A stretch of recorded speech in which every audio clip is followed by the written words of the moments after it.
Bienvenue dans le parcours audio de la pensée du jour du Top Chrétien.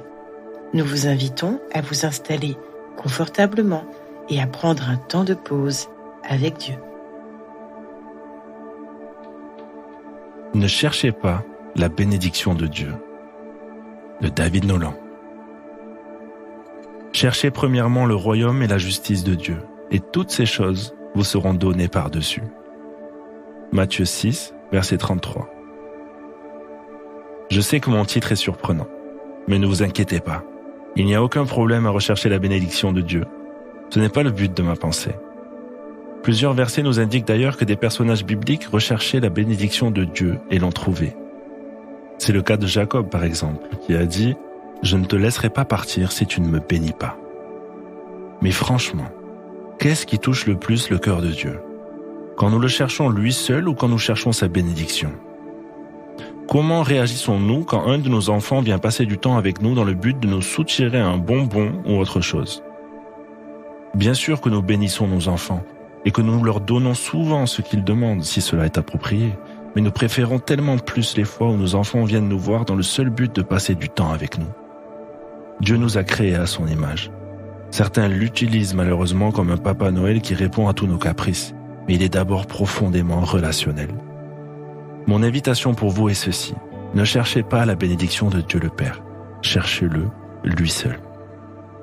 Car l'endroit le plus satisfaisant et le plus sûr au monde est dans la présence du Père, dans un cœur à cœur avec lui, là où il nous révèle sa volonté parfaite pour nos vies.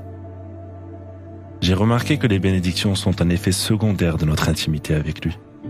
Jésus a dit « Cherchez premièrement le royaume et la justice de Dieu, et toutes ces choses vous seront données par-dessus. » Quand nous le cherchons, lui seul est l'extension de son royaume.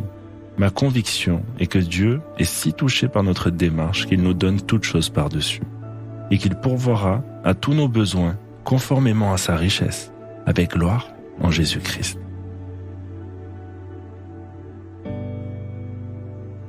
Qu'est-ce qui évoque en vous le fait d'appeler Dieu Papa ?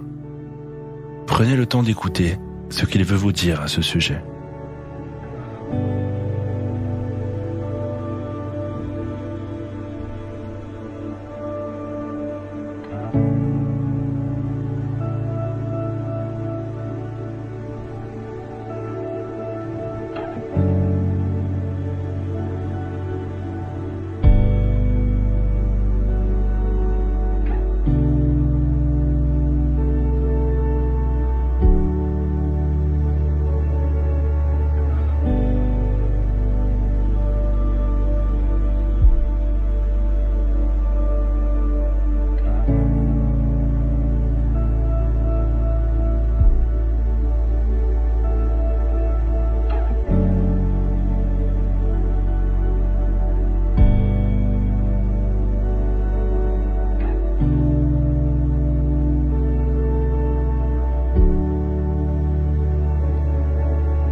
Prier, c'est simple.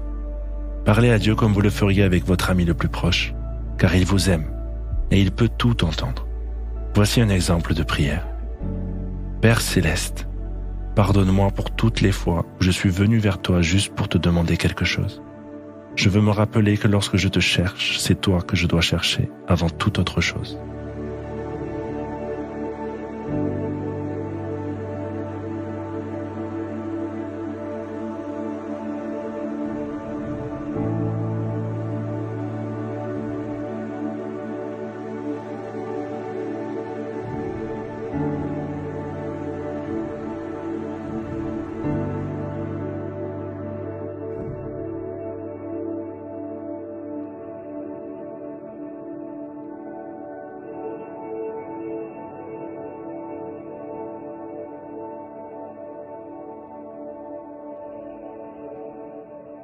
Louer Dieu, c'est lui exprimer les sentiments de notre cœur et lui rendre gloire pour qui il est. Aujourd'hui, laissez votre cœur d'enfant s'exprimer et réfugiez-vous dans les bras du Père alors que vous le louez. Osez lui dire par exemple « Papa, je t'aime. Tu es bien plus grand que toute bénédiction. »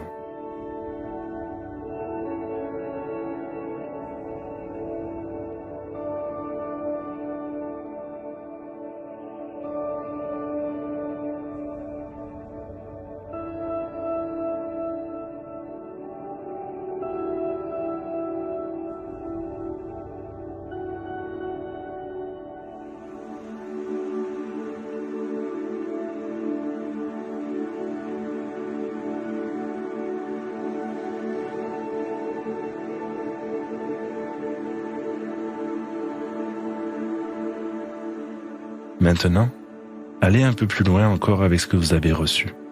Et si pour les prochains jours, vous essayez d'avoir un temps dans la présence du Père, sans lui demander quoi que ce soit.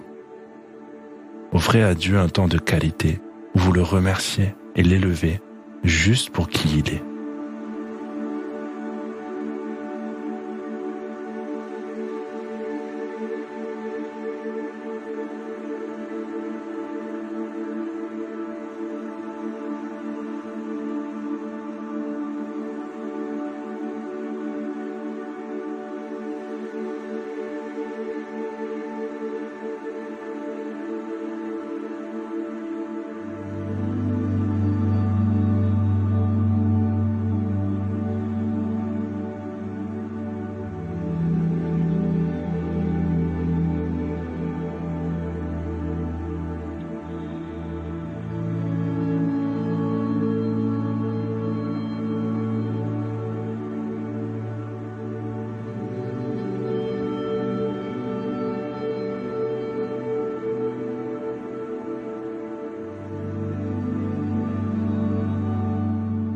Notre parcours du jour se termine.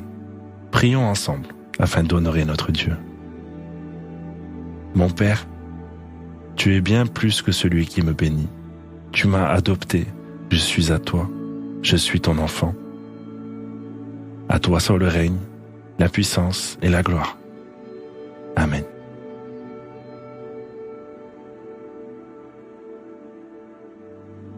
Nous espérons que ce temps de pause avec Dieu vous a ressourci. Rendez-vous demain pour un temps de Séla avec la pensée du jour.